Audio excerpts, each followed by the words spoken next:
Good morning students.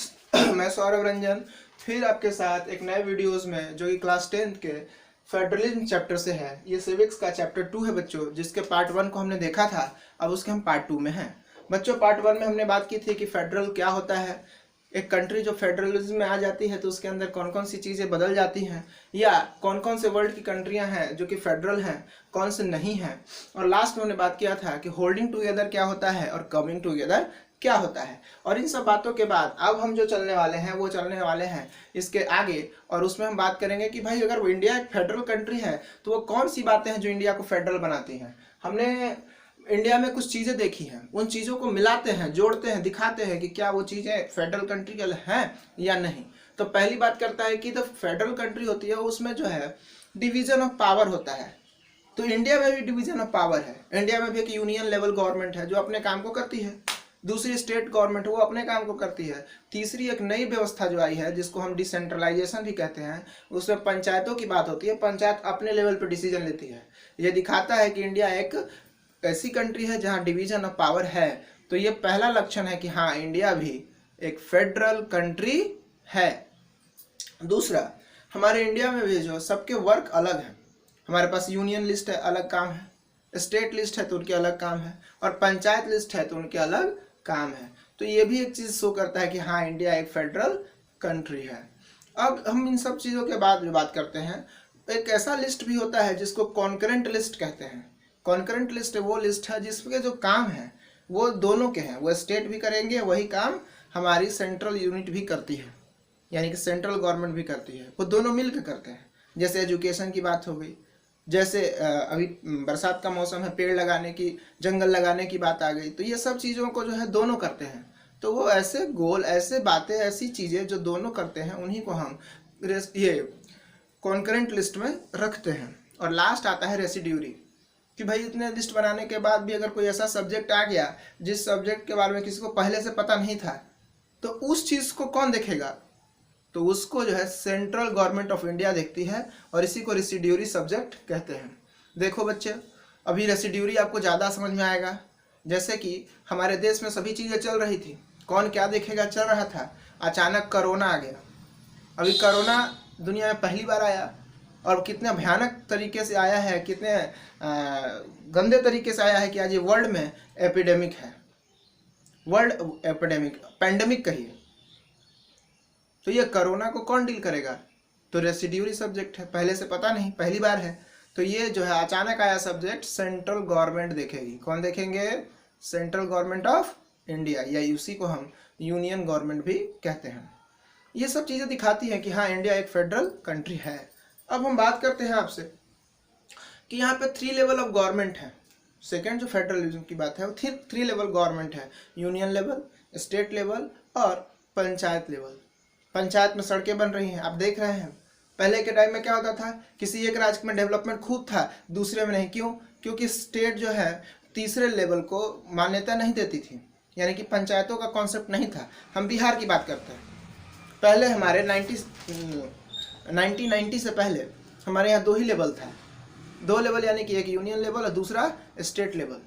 अब state में पैसा आया, मान लेते हैं नीतीश जी को पैसा आया, नीतीश कुमार के पास 1 करोड़ रुपया आया।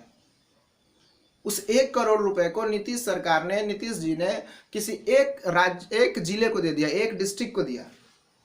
मान लेते हैं पटना को दे दिया। अब पटना में सड़कें बन जाएंगी, पटना में हॉस्पिटल बनेंगे, पटना में बिजली आ जाएगी, पटना में स्कूल खुल जाएंगे, पटना में मॉल खुलेंगे, सब खुलेगा। लेकिन पटना के बाद भी बिहार में 37 जिले हैं, वहाँ कुछ नहीं होगा, क्योंकि पैसा तो पटना में चला गया, बाकी को नहीं मिला। अब अगले साल फिर पैसा आएगा तो अगली बार किसी दूसरे को मिलेगा, फिर तीसरे को, फिर चौथे को, यानी 38वां जिला को पैसा 38वें साल में मिलेगा। तो ऐसे यही कारण था कि बिहार का डेवलपमेंट हो नहीं पाया था। आज ऐसी व्यवस्था नहीं है। आज आपका पैसा बराबर ही सभी पंचायतों को जाता है, चाहे वो कहीं भी हो। तो जितनी भी पंचायतें जहां भी हैं, उन पंचायतों को डायरेक्ट पैसा जाता है। सबके यहाँ देखिए, सबको 2-2 करोड़, 1-1 करोड़ मिल गया। अब 1 करोड़ में हर पंचायत अपने यहाँ नली गली ढूंढ ढूंढ के बनवा रही है, क्योंकि काम ही नहीं है। ढूंढ ढूंढ के नली, बना हुआ नली फिर से बना रही है, बनी हुई सड़क फिर से बना रही है। क्यों? क्योंकि काम कराएंगे तो अच्छा होगा। तो अब जो है डेवलपमेंट, आप गांव गांव चले जाइए, गांव गांव आप जाके देखिए, सड़कें हैं, ढलाई की हुई सड़कें हैं, गांव गांव चले जाइए बिजली है, गांव गांव चले जाइए स्कूल हैं, कहीं भी बिहार में चले जाइए सड़कें खराब नहीं है। कैसे? क्योंकि इंडिया में अब पैसा जो है सीधे स्टेट को ना मिलकर पंचायत को जाता है, और पंचायत के जाने के चलते ही सभी पंचायत अपने आप को डेवलप कर रही हैं, और एक साथ पूरा भारत डेवलप हो रहा है एक साथ। एक टाइम था राजीव गांधी जी का टाइम, राजीव गांधी साहब हमारे देश के बहुत ही अच्छे प्रधानमंत्री रहे थे, और उन्होंने एक बात कहा था कि इंडिया में 1 रुपये में से 85 पैसे, यानी 100 रुपये में 85 रुपये, यानी 1 लाख में 85,000, और 1 करोड़ में 85 लाख, 85%, सीधा ध्यान रखिए, हाथी खा जाता है या हाथी के पेट में चल जाता है। वहाँ पे ये हाथी कौन है? ये हाथी थे नेता, ये हाथी थे ब्रोकर्स, ये हाथी थे ठेकेदार, पैसा बीच में ही खा जाते थे बड़े बड़े अधिकारी।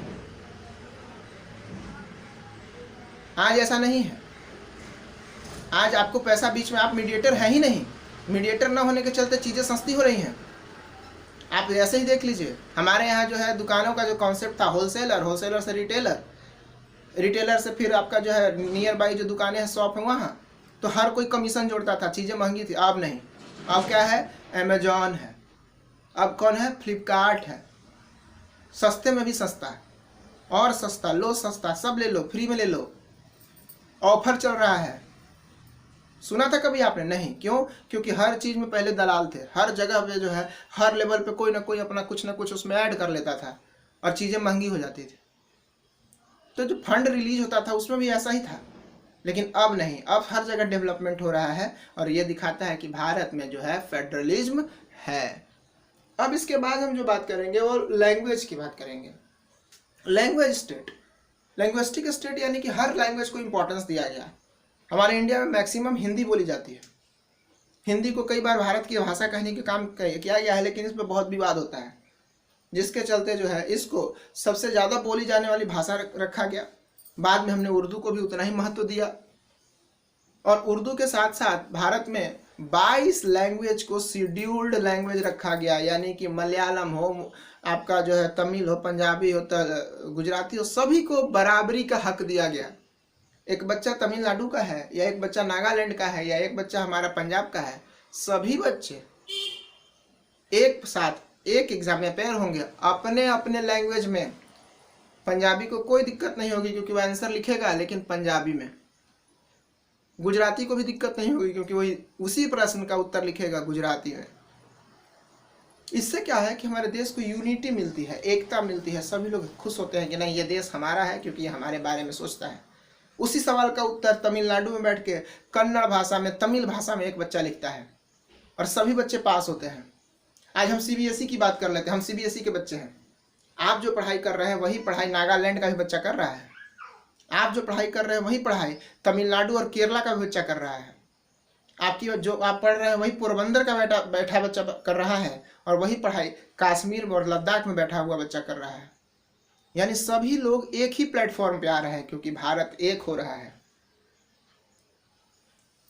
और ये सभी चीजें दिखाती हैं कि हमारे भारत में फेडरलिज्म है। हमारे देश के चाहे कोई भी हो, नेता हो, लोग हो, टीचर हो, सब हो, सबको पता है कि हम चाहे जो भी हों, अंत यही है कि हम भारतवासी हैं। अभी अभी मुझे नई खबर मिली है, न्यूज़पेपर के माध्यम से मैंने पढ़ा है कि केरला में 2.5 लाख बच्चों ने, फिर से सुन लीजिए बच्चों, केरला में 2.5 लाख बच्चों ने सीबीएसई के रजिस्ट्रेशन में अपना कास्ट, अपनी जाति और अपना धर्म नहीं लिखा।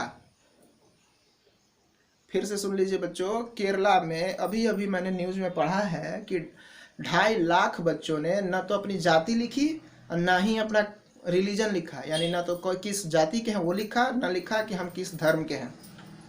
उनके मन में वही बात आ रही है कि वो बस एक है, उसका नाम है इंडियन, हम सब एक हैं, भारतीय।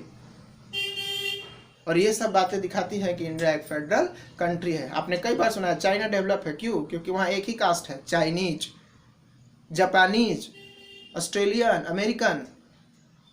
लेकिन हमारे इंडिया में कुछ चीज़ें बदल जाती है क्योंकि हमारे यहाँ पॉलिटिक्स है, नेता हैं, गलत तरीके से लोगों को इधर उधर समझा देते हैं। आपको नेता से ज़्यादा समझना है। नेता अनपढ़ होते हैं, आप पढ़े लिखे हैं।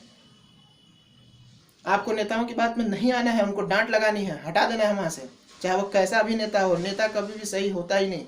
अभी तक जो स्थिति चल रही है, आज़ादी के पहले सभी नेता अच्छे थे, आज़ादी के बाद भी कुछ अच्छे रहे, लेकिन पिछले 30-40 सालों में देखा गया नेता जो है किस तरह से गलतियाँ करते जा रहे हैं। अब कुछ ही नेता ऐसे रह गए हैं जो बढ़िया हैं, उनको छोड़ के बाकी तो पता नहीं क्या करते हैं, आप सब समझते हैं। इसलिए आपको तय करना है कि आपको अपने देश को कैसे चलाना है। नेता के भरोसे, नेता की बातों में आके आपका देश नहीं चलेगा, चलाने वाले आप हैं।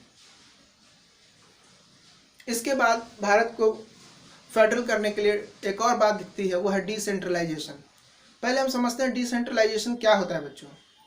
तो when we break the power more than 2 level, when we break the power on more than 2 level is called decentralization। Bharat में 1992 से पहले, 90 से पहले स्टेट थे, यूनियन थे, यानी कि केंद्र सरकार थी, राज्य सरकार थी। लेकिन 1990 के बाद पंचायतों का कॉन्सेप्ट आया, और ये पंचायत जो थी वो इंडिपेंडेंट हो, यानी कि तीसरे लेवल में पावर गया है। और जब किसी कंट्री में तीसरे लेवल पे पावर चला जाता है, उस कंट्री को हम डिसेंट्रलाइजेशन ऑफ पावर भी कहते हैं। तो डिसेंट्रलाइजेशन कुछ है नहीं, बस पावर 2 लेवल पर ना डिवाइड होके तीसरे लेवल यानी 3 लेवल पर डिवाइड हो जाए, इसी को डिसेंट्रलाइजेशन कहते हैं। इस तरीके से यह चैप्टर जो है हमारा वो लगभग कंप्लीट हो गया।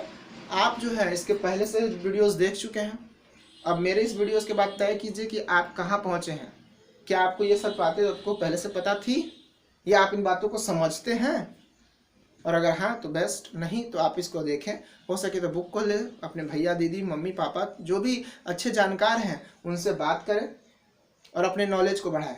एसएसटी सिर्फ सुनने का सब्जेक्ट है।